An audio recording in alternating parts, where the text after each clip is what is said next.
What's up, keepers, and welcome back to ARS Goalkeeping. I'm your host, Alberto, the goalkeeper coach and glove guru, and I know you're going to be pumped for today's video because we're covering quarantine training that you can do to stay in shape and still get that super important fundamental goalkeeper training in. And you can do these drills in your backyard or on any patch of grass that you can find, and most importantly, this is quarantine approved, so we will show you what you can do by yourself and with the approved one training buddy. So let's jump right into this by building up our first workout station. And if you have been following my training for a while, you know that I love to use cones, ropes, and sticks not only as obstacles, but to help illustrate the diving angles and patterns keepers follow when going through the save. To best fit my keeper's size and help them understand this, I normally make the initial 4-cone square by measuring out the full diagonal length of the training keeper's dive to personalize the drill a little more and help the keepers learn how to build up the exercise by themselves.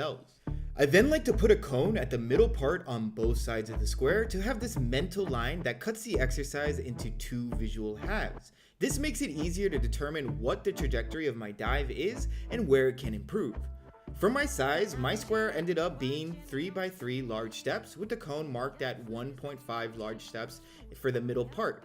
I must stress the importance of understanding the length of your dive and how that affects the space you're meant to protect. Don't just let the image in your head be the guiding factor. Use these cones and equipment to break down the space into sections so you can understand it better. So now that we have built up our first drill, let's get into this. Remember, we're going to show how you can train using these drills by yourself or with one other person. So make sure to watch the full session and see all the variations you can do with just a simple square made with some cones. So again, we're going across the body from here to there, from there to here. So I want you to step, touch, come down here. We got our step here, and I want to load. Coming, and now we're here. We've come across the whole length of our diagonal dive. Now we're in front. We got a nice dive here. And this is what that drill looks like when we have it all put together. With that proper setup, you can see we are working on getting a good diving shape and pushing through the ball while working cardio and leg power. So if you gotta get to training diving and don't know where to start, this exercise will help you a ton. But that isn't all. If you really want to do a full goalkeeper workout, I highly recommend getting yourself some sticks and some rope, and let me show you why. And before we even jump into our diving session, our solo workout drills should be looking at doing some type of leg workout and making sure that we're working on the main thing that goalkeepers need and creating that crazy jump up. So what we have here is a simple rope and stick exercise. Now I say simple because it's exactly what you would expect from a rope and stick exercise, but I can't point out how great it is to have something like this. We can do from one-footed, switch. We can do two-footed, back-to-back, fast, creating power. We can even do under, up, jump, under, up, jump. We can try to do it backwards, which is hard. I can't really do it. And then we can even do it just try to land on the same foot, can I? I don't know if I can. No, no, I can't. Ah, yeah! Almost died there. Let's try it again. Right foot shouldn't be as hard. Nope. And that's what you can do. And really, when it comes to these jump workouts, there isn't a wrong answer. You can come up with anything that helps you work harder, and new variations are only limited by your creativity. There are some points I would like to make for keepers though. If you want to build the most momentum on your jumps and work out your legs as much as possible, remember to drive those knees into your chest. Drive them up as much as possible when you jump every time. And if you can, try to stop from landing flat-footed. Land on the tip of your toes or the balls of your toes. Just adding in these small points can be massive for energy and for added hang time. So don't half-ass this and give it your all. So if we want to take it up to the next level, right? We want to make sure we can do the same exact thing, but we're loading and staying in the same line. Now what do I mean by that? When we dive, sometimes you'll see keepers go up and then down. That kills your actual momentum because you're making a loop instead of a straight line. So to fight that, we're actually making this you can't loop up because you're gonna hit this rope right here. So you need to actually get down, stay low, and push out, which, if you see here, creates a much stronger power that pushes that in a straight line. So think of an arrow when you're shooting an arrow. An arrow needs to be a straight line. If part of the arrow goes up and then comes down, the arrow's not gonna fly right. That's the same way for a dive. And it's super important that you keepers remember this isn't some type of goalkeeper limbo. I don't want you to start with the line too low down. All this line is there is making sure that you're getting your proper shape and keeping it nice and low and shaping your save for a low dive save. So I want you guys to start at about hip height. And I also want you to remember that you're leading this save with your head and your hands. As soon as you feel more comfortable, you're welcome to begin to drop that line down to work on an even crazier pop. But as you start out, make it a good technical fundamental workout.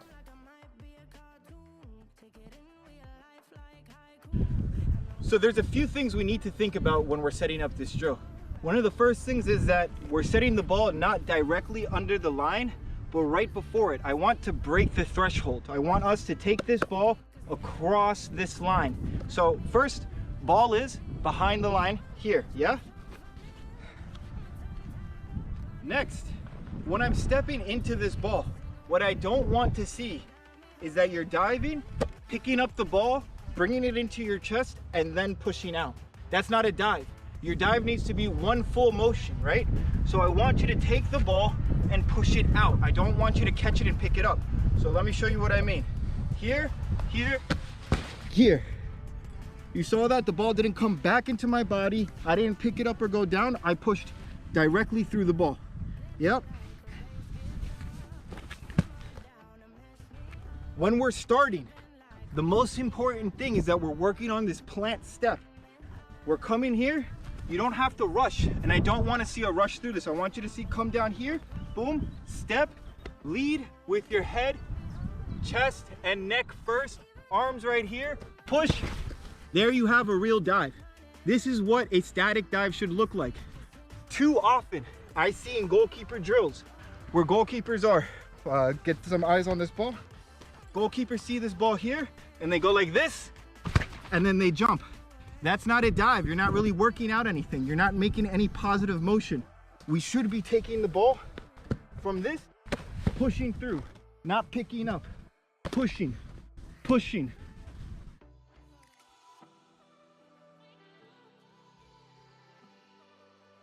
So on our left side, again, I want to go nice and slow.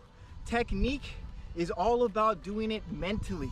It isn't about rushing through it. If you can do technical things slowly, you can rush through it then very easily, right? It's also a lot harder on your body to do a slow, balanced lunge than to rush right through it, right? This is building all of these muscles that we're gonna end up using on our dive, yes? So again, we're not putting the ball here, we're taking the ball with us, we're breaking the threshold of our dive. So this goes the same for our saves and our shots. When a shot comes in, you don't let the shot dictate. I don't catch a ball and stay here, absolutely not. When I have a shot here, I'm already diving and I'm pushing through the shot. If the shot comes here, I push it out to the widest point because if I don't catch it, I'm at least putting it outside for a corner.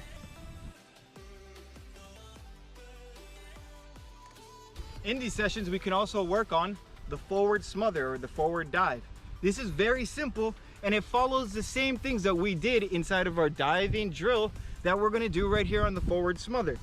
There are three things we need to really think about the forward smother. First, we're tucking our head, chest, body down beneath this line. This line is our line showing us that we're dropping onto the ball. Next, we're stepping forward and we're taking this ball and we're breaking the threshold. We're crossing here and taking it out. Third, we're landing down on our chest, completely smothered, keeping our chest on top of the ball. You see that we're stepping over to a side, just like into a dive. We're stepping here, I take it out to the outside. Why do I do this? Because if for some reason the ball goes through my hands, I fall on it. If for some reason I can hit it this side, this is my post, I'm hitting it outside. So I have a little more control on this bounce. Same thing as a dive, right? You come in here, You step in, we come in low, head, hands underneath the ball. I don't want to see hands on the side. I don't want to see hands here. Your hands, elbows are connected. We come in and we go here. I've now done a forward dive to my left side. My body is pointed this way.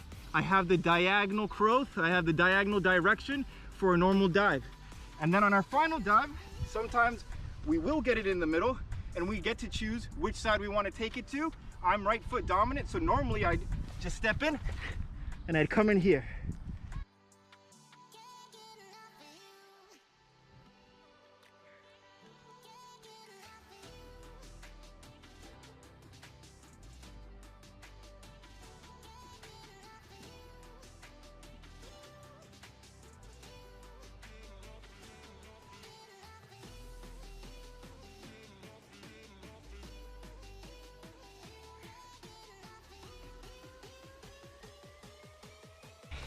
And remember, keepers, this ball does not go on line with the actual rope that we're trying to break. It goes right before it, right here.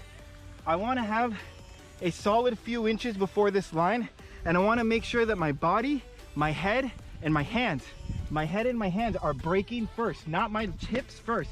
Heads and hands go forward first. Watch. Hands, head, come underneath. Watch me scoop. Break through the threshold and a solid hold.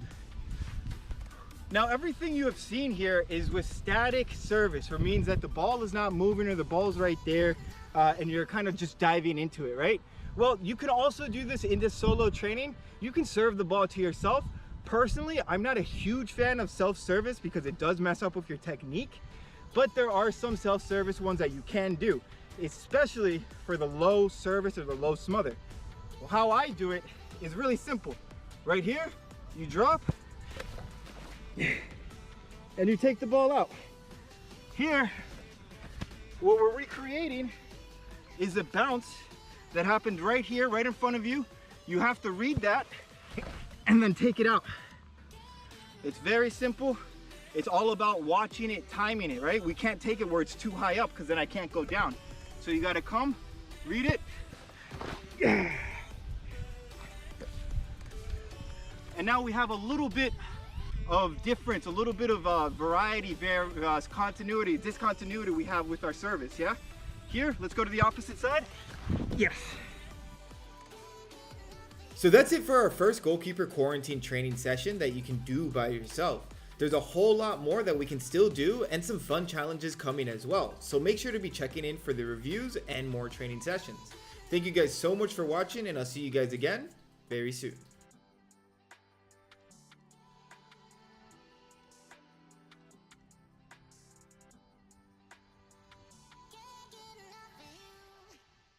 I'll be right here in this angle. Perfect. So next, for more illustration and making